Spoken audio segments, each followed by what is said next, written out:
ભારતીય અર્થતંત્રને ખોખલું કરવા પશ્ચિમ બંગાળથી બનાવટી ભારતીય ચલણી નોટોની સ્મગલિંગ કરનાર 3 આરોપીઓને લાખોની નકલી નોટો સાથે લીંબાડ પોલીસે ઝડપી પાડ્યા છે.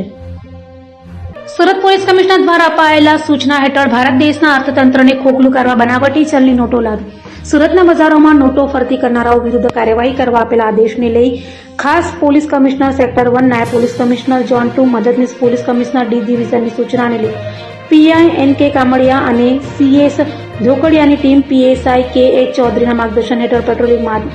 ત્યારે કિસ્સામે ફોન કરી પોલીસને નકલી નોટ કરનાર અંગે માહિતી આપતા લીંબાદ પોલીસે સ્થળે જઈ ત્યાંથી આરોપી સફીકુલ ઇસ્લામ શેખને પકડી પોલીસ મથકે લાવી તપાસ કરતી 500ના દરની તેની પાસેથી નકલી નોટો મળી હતી. જેથી વધુ પૂછપરછ કરતા આરોપીએ અન્ય આરોપીઓ રાકીબ શેખ અને તાજમહાલ ઉર્ફે મિલન મંડલાના નામો આપતા પોલીસને ત્રણે પકડી તેઓ પાસેથી 3,84,500ની નકલી નોટો કબજે લઈ તે વિરુદ્ધ કાયદેસરની કાર્યવાહી હાથ ધરી હતી.